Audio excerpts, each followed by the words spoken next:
大家好啊，歡迎嚟到我哋日更頻道啊。咁我哋呢集呢，同大家都更新下啲大陸方面嘅消息啦。咁呢個消息呢，就係早幾日啦，同大家報道過嘅富士康啊，俾人查稅查地嘅風波啊。咁睇下大陸嘅媒體有冇啲乜嘢最新嘅消息，同埋再睇埋一啲外國嘅媒體又點睇呢件事啊。咁中國嘅官媒啊，《環球時報》呢，就報咗話富士康俾人查稅啊，反而呢，就俾台灣當局指控，就話佢干預大選啊。咁有傳啊，中國領導人啊，對於《環球時報》嘅呢個報導相當不滿啊。不過北京呢，就未有證實呢項調查，中國亦都冇任何進一步嘅媒體報導啦。而《環球時報》最早報導呢件事呢，就係22號，就話部分富士康喺中國嘅子公司俾人查稅啊。而中國嘅資源部門亦都對富士康喺河南、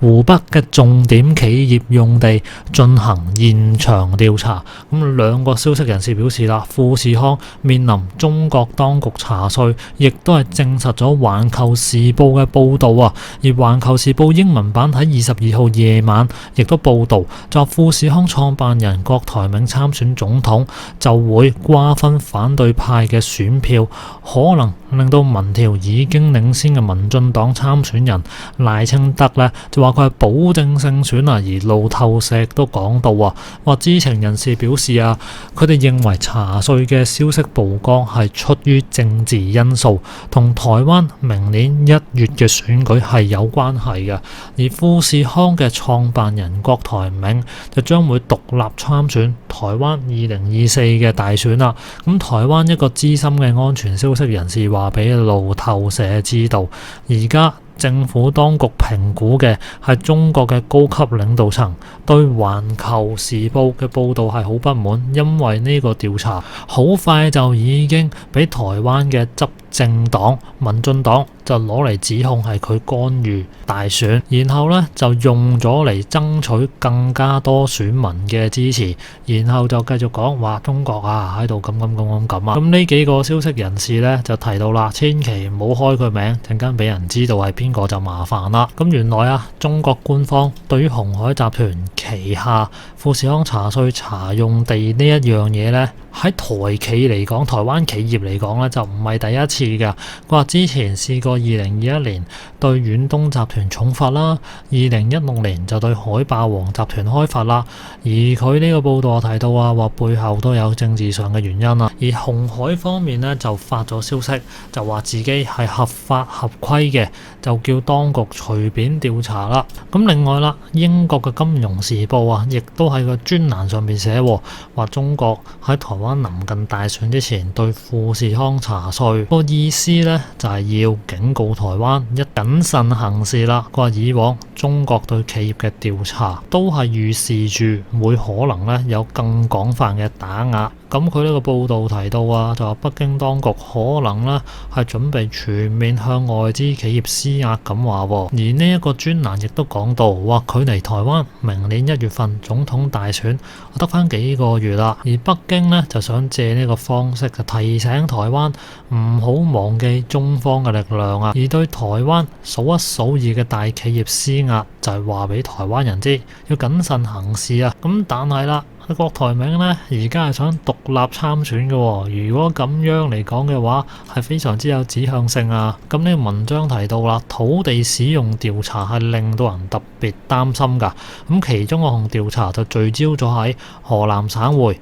鄭州富士康鄭州廠呢，係叫做 iPhone 城嘅，有20萬員工，主要係為全球嘅品牌製造產品，包括係蘋果啦。而政府突擊調查或者懲處嘅話，係會造成干預，可能會令到富士康或者佢嘅全球客戶付出一個高昂嘅代價。而根據分析師估計，鄭州廠舊年爆發勞工抗議活動，呢啲咁樣嘅活動啊，就意味住蘋果每個禮拜當時啊就損失10億美金嘅 iPhone 銷售額噶。而其實講翻轉頭，中國本土嘅競爭都越嚟越大啦。而10幾年嚟啊，富士康喺高品質產品嘅組裝同製造方面係有一個無人可以匹敵嘅領先優勢，而佢所做出嚟嘅產品喺規模規格上邊亦都係能夠符合蘋果呢啲跨國企業所需要嘅嘢。咁佢呢個文章繼續寫到啦，就話由歷史經驗嚟睇呢，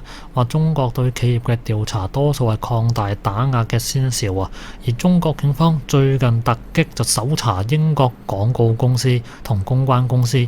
WPP 集團啊，而佢旗下嘅媒體投資管理公司群邑嘅上海辦事處，而且佢亦都係有詢問諮詢集團貝恩嘅員工，佢話北京可能準備全面打壓外國嘅跨國企業。佢最後講啦，話全面打擊跨國企業。咁其實呢一點呢，我自己嚟睇，北京做呢一樣嘢有啲乜嘢好處呢？咁其實我又睇唔出喎。咁因為而家北京係想做招商引資噶嘛，係想吸引多啲外資落去中國度繼續投資嘅。咁我哋撇除富士康個問題先，因為富士康嗰個問題可能已經唔關打壓事，係關政治事嘅。咁牽涉到政治嘅話，就會當中好多複雜嘅問題啊，而且亦都牽涉到台灣同中國嘅嘢啦。咁我哋講翻外資呢個問題啦。如果你話中國想打壓外資嘅話，呢一點我就有啲疑惑，點解要打壓呢？因為而家好多個省份亦都做招商引資，亦都做緊好多大型嘅國際級會展係引資嘅。咁點解中國咁重視外資呢？好簡單，因為外資通常嚟得嘅都係一啲比較出名啊、知名啊或者規模比較大嘅企業啦，就唔同你中國自己本土企業投資一樣啦。你中國本土企業可能你可以話執就執嘅，你睇嗰啲汽車公司，而家有啲都傳緊個老細走佬噶啦，可以話執就執啦。唔好講話執就執啦，就連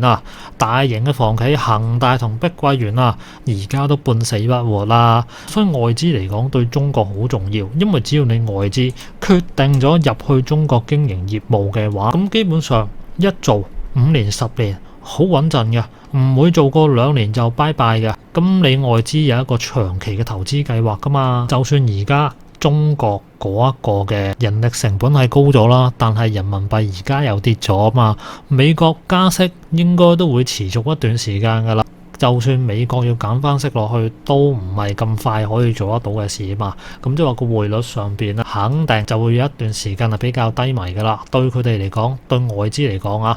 等於出人工可能已經係打咗個折嘅。咁佢哋可能計呢啲咁嘅數啦。咁你亦都睇到啦，大陸你對 Tesla 嗰啲咁嘅企業都係非常之歡迎噶，甚至乎咧 Tesla 亦都養咗好多嘅大陸人啦，創造唔少嘅就業啦，而且最近大陸有唔同嘅行業亦都係放寬咗准入嘅規則同門檻，所以你話全面打擊外資企業，我認為呢一點好似有啲唔啱，反而我覺得佢上面講嘅係廣告公關公司、媒體投資管理公司，仲有諮詢集團呢啲嘢呢，可能係關國安事。因為而家大陸呢，就國家安全方面睇到好重嘅，呢啲咁樣嘅公司呢，可能就會係同宣傳上或者抹黑上係有相關嘅，所以佢哋又重點去調查。咁因為呢啲廣告公司係好容易係做到呢啲咁嘅嘢嘅。但係你話全面打擊所有外資，呢一點唔太認同啊。咁不過富士康嗰單嘢咧，應該就8-9成走唔甩，係警告郭台銘噶啦。咁至於會唔會罰佢呢？就要睇佢表現。因為而家郭台銘咁樣出咗嚟獨立選，係好微妙嘅一件事嚟嘅。咁其實台灣嘅選舉呢，有好多嘢可以講。如果大家中意聽嘅話呢，可以下邊留個言啊。多人想睇嘅話，咁呢段時間可能都會更新翻啲影片同大家睇睇啊。好啦，咁今集呢，同大家睇到呢度先啦。大家有咩想講，下邊留個言啦。咁我哋下集再見啦，拜拜。